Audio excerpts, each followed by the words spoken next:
বাপ মা মারা যাওয়ার পরে সম্পদ ভাগের আগেই সম্পর্কগুলো ভেঙে যায়। বোঝেন নাই কথা? বাপ মা যখন মারা যায়, বাপ মা যতদিন জীবিত ছিল অনেক সময় ভাই ভাইয়ের ভালো সম্পর্ক ছিল। বাপ মা মারা যাওয়ার পরে এখন হিসাব খালি বাপ মার সম্পদ নিয়ে। তো এই সম্পদ ভাগ করার আগে সম্পর্কগুলো কি হয়ে যাচ্ছে? ভেঙে যাচ্ছে। বোনকে ঠকানো হচ্ছে, ভাইকে ঠকানো হচ্ছে। তো এরকম করবেন না। যার যেটা পাওনা, এই পাওনাটাকে বোঝাই দেবেন, ওসিয়ত করে যাবেন, লিখে যাবেন। অধিকাংশ বাপ মা, এখানে একটা বিষয় আছে যে যেই ছেলেটা বা মেয়েটা বাপ মাকে বেশি দেখেছে, সেই ছেলেটার বা মেয়েটার বেশি খরচ হয়েছে না। যেমন বাপের অসুস্থ হয়েছে, অপারেশনে 40,000 লাগবে বা 80,000 টাকা বা 1,00,000 টাকা লাগবে। তো ওই সন্তান 1,00,000 টাকা নিজে দিয়েছে, যার অধীনে বাপ মা ছিল। এরকম মনে করেন বাবার মেডিসিন দিয়েছে, মায়ের মেডিসিন দিয়েছে। বাপ যখন জীবিত, এখন চিন্তা করলো এই ছেলেটা তো পারিয়ার 15,00,000 টাকা আমার উপরে খরচ করেছে, পারিয়ার। তো অন্য ছেলে যে 15,000ও খরচ করে নাই, এই ছেলেটা বেশি হক দেন না? এখন বাপ যদি মনে করে যে ওটার খরচা স্বরূপ আমি ওরা টাকা দিলাম, এটা কিন্তু জায়েজ আছে। বোঝেন নাই কথা? এটা কিন্তু কি আছে? জায়েজ আছে। কারণ 4 ভাই থাকলে, 5 ভাই থাকলে অনেক সময় এই জুলুমটা করে থাকে বাপ মার সাথে। ধরেন 3 জন দেখেও না, 3 জন মোটেও দেখে না, কিন্তু সম্পত্তির যখন ভাগ হবে, বাপ মরে গেছে, হারামখোর জানাজাতেও আসে নাই, আর সম্পদ বন্টনের সময় একেবারে ফরফরায় চলে এসেছে, জুতা মারা উচিত এই সন্তানগুলোকে। ঠিক কিনা ভাইরা আমার? অনেক সন্তান এরকম আছে না নাই? মার কোনোদিন খোঁজ খবর নেয় না, ঈদ এসেছে, ঈদ গিয়েছে, এই তারপরে বিভিন্ন উৎসব এসেছে, চলে গেছে, বাপের কোনো খোঁজ খবর নেয় নাই, মায়ের কোনো খোঁজ খবর নেয় নাই। যেমনি মারা গেছে কোকিলের মতো উড়ে এসে হাজির, আমার ভাগটা কি দিবেন না? জুতার ভাগ তোর আছে, জমির ভাগ নাই। কথা বলেন ঠিক কিনা? এগুলো কিন্তু উচিত না। প্রত্যেকটা বাপ মা সোচ্চার হন। সম্পদ কি 3 ভাগে ভাগ করবেন। কয় ভাগে? একটা আপনি মারা যাওয়ার পরে জানা যায় এই যে দাফন কাফনের যে টাকা পয়সা, এগুলো রেখে যাবেন। কারণ কি? কারণ কি? মানুষ মারা যাওয়ার পরে মানুষের মনুষ্যত্ববোধ নাই তো এখন। মানুষ মারা যাওয়ার পরে গ্রাম অঞ্চলে যা দেখবেন, কাফনের যে কাপড়টা কিনা লাগবে, বা এই যে এই কি বলে সুরমা বা এই আগরবাতি, কি কি ওই যে, আরে ওটার কি কয়, সুগন্ধি পানি, এটার কি বলে, গোলাপ জল, গোলাপ জল কিনা লাগবে, কর্পূর কিনা লাগবে, কিছু টাকা পয়সা লাগে না? এই এক ভাই আর এক ভাইয়ের মুখের দিকে তাকায়, মানে নিজের পকেট থেকে যে বাইর করে দিবে। অনেক ফ্যামিলি এরকম আছে, আছে না নাই? জোরে বলেন। এই জন্য কি করবেন? নিজের বউয়ের কাছে বা সন্তানের কাছে ওসিয়ত করে 5,000 টাকা দিবেন যে আমার মরার পরে কাফনের টাকার লাগে আরেকজনের চোখের দিকে তাকাবি না। আমি মারা যাওয়ার পরে আমার টাকা দিয়ে কাফনের কাপড় কিনবে। আমার এক খালু আছে, বুঝছেন, ওই ওনার বাড়িতে গেছি, ওনার আবার কোনো ছেলে নাই, সব মেয়ে, 7টা মেয়ে। উনি কি করছে, ওয়ালমেটের মতো একটা বানাইছে, কি বলে, একটা ফ্রেম বানাইছে। ফ্রেমের ভিতরে এই কিছু টাকা রাখছে, 1,500-2,000 হবে মনে হয়। আর ওখানে একটা ওসিয়তনামা লিখেছে যে আমি মারা যাওয়ার পরে আমার লাশ দাফন করানো, ধোয়ানো, জানাজা পড়াবে কে, ওখানে আমার নাম লিখে রাখছে যে আমি যেন ওনার, আমি জীবিত থাকলে যেন ওনার জানাজা পড়ায়। তো আমি চিন্তা করলাম, উনি তো অত শিক্ষিত মানুষ না, কিন্তু এটা মাথায় আসলো কি করে? বিশ্বাস করেন, কিছু কিছু মানুষ সাধারণ কাজ এত অসাধারণভাবে করে, আলেমদের কলিজা ও হৃৎপিণ্ড কাঁপায় ফেলায়। উনি এমন একটা কাজ করেছে।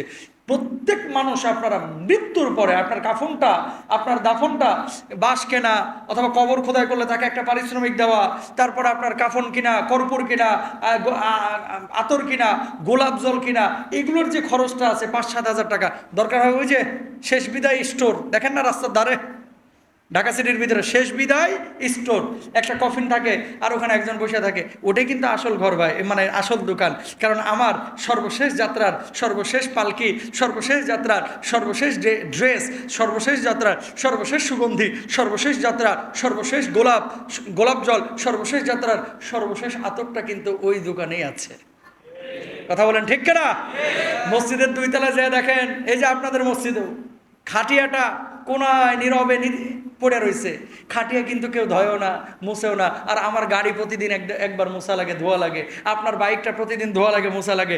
খাটিয়াটা কিন্তু আসল বাহন, কারণ এটা দিয়ে আমার সর্বশেষ যাত্রা হবে। ঠিক কিনা ভাইরা? আবার সুতরাং এগুলো একটু খেয়াল করেন, মরার আগে একটু ওসিয়ত করে যান, এই টাকা পয়সাগুলো রেখে যান। সেটা আপনার স্ত্রীর কাছে হতে পারে, সুনির্দিষ্ট একটা জায়গায় হতে পারে, সুনির্দিষ্ট একটা খামের মধ্যে হতে পারে।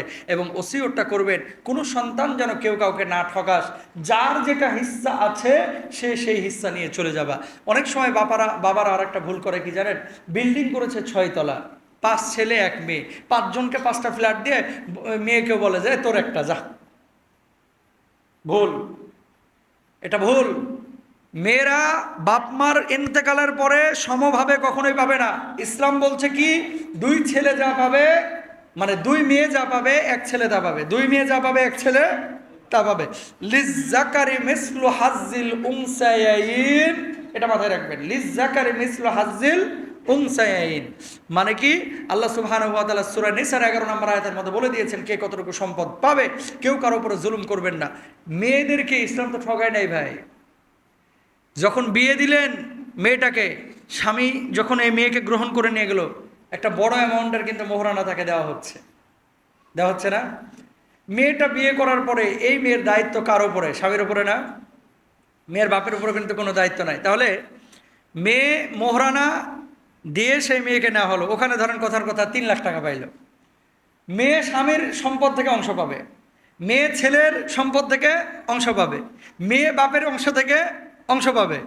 মেয়ে নিজে কামাই করলে সেই উপার্জিত অর্থ পুরোটাই তার। তো মেয়ে তো এমনি 4-5 দিক থেকে সম্পদ পাচ্ছে। এই ইসলাম এই জন্যই তারা কিন্তু কি পৈতৃক ভিটা থেকে কি দিতে বলেছে, একটু কম দিতে বলেছে। আর ছেলেদের অবস্থা কি? ছেলে পায় শুধুমাত্র বাপের আর মায়ের। কথা বলার না কেন? শ্বশুরবাড়ির সম্পদ কি মিরাস বা ওয়ারিসি সূত্রে ছেলে পায় না। তো ইসলাম নারীকে ঠগায় নাই, ইসলাম নারীকে জিতাইছে, ঠগাইছে আমরা। কথা কয় না হুজুর, এটা আবার কেমন কথা বললেন? দাড়ি পেকে গেছে, মুছ পেকে গেছে, হাত তুলতে বললে এখন হাত তুলবে যে কি গো কাকা 73 সালে বিয়ে করেছেন, 1973 সালে মোহরানা কত ধরছিলেন? 1100 টাকা, এখনো শোধ করে নাই। কথা বলেন না ঠিক কিনা? মোহরানা ধরছে 1100, এখনো শোধ করে নাই। 82 সালে বিয়ে করেছিল, মোহরানা ধরছিল 5000, এখনো শোধ করে নাই। আর এখন মাশাল্লাহ 10 লক্ষ টাকা মোহরানা। কয় লাখ? কাম করে গার্মেন্টসে, চাকরি করে 16,000 টাকা বেতনে, 10 লাখ মোহরানা। ও মাথা ভাইবে রাখছে। মেয়ের বাপ তো চিন্তা করছে যে আটকায় দিলাম রে, বিয়ের পোলা আর ছাড়তে পারবি না, আটকায় দিছি। এও মনে মনে কইতেছে তুমি কি আটকাইবা, রাত্রে নিয়ে যাই পা ধরবো, জরিনা তোর টাকা তো আমারই টাকা। কথা বলেন ঠিক কিনা? বাসর রাতে ঢুকেই জরিনার পা ধরে, শোনা তোমার আমি ভালোবাসি না? কয় হ্যাঁ, তোমার জন্য আমি জীবন দিতে পারি, তুমি আমার মাথার মুকুট, তুমি আমার কলিজার টুকরা, তুমি আমার চোখের মণি, তুমি আমার কপালের টিপ।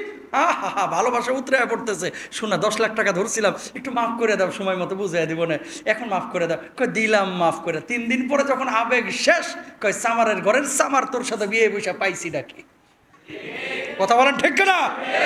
এই তো চলতেছে। তো ঠগাইলো কে? আমি না, আল্লাহ ঠগাইছে নাউজুবিল্লাহ? আল্লাহ তো ঠগাই নাই। আল্লাহ বলছে ও আতুম নিসা সাদাকাতিহিন্না নিহলা। মেয়ে যখন ঘরে বিয়ে করে নিয়ে আসবা, মোহরানা দেবো নিয়ে আসবা। এখন মোহরানা আপনি দিলেন না, সমস্যা আপনার। ঠগাইলাম নারীকে আপনি আমি, ঠিক কিনা? মেয়ের বাপদেরকে বলবো এটা করেন না। বিয়ের উদ্দেশ্য হচ্ছে সৎ উদ্দেশ্য, বারাকায়ের মধ্যে আল্লাহ তাআলা তখন দেবে যখন উদ্দেশ্যটা ভালো থাকবে। আপনার প্রথমেই যদি টার্গেট থাকে যে ছেলে ছেড়ে দিতে পারে, এরা 10 লাখ কে, যদি 50 লাখও বসায় দেন ও তারপরেও ছাড়বে। আর যার ব্যাপারে আপনার এ আস্থা নাই, এর সাথে মেয়ে দেওয়া মানে এটা তো কুমিরের সামনে মুরগি ধরা। যেই ছেলের ব্যাপারে আপনার এতটুকু আস্থা নাই, সেই ছেলের কাছে আপনি মেয়ে দিচ্ছেন কেন? আপনি সেই ছেলের কাছে মেয়ে দিবেন না। আপনি 10 লাখ ধরছেন, আপনারটা তো আদায় করে নাই, ওইদিকে কিন্তু আপনার কাছ থেকে হুন্ডা মুন্ডা আদায় করে ধুয়ে দিছে। শুকুরের পেশাব পায়খানা গু খাওয়া যেমন হারাম, যৌতুক খাওয়া তেমনই হারাম। বুঝছেন? এগুলো করবেন না। তো নারীকে ইসলাম ঠগায় নাই, ইসলাম নারীকে জিতিয়েছে।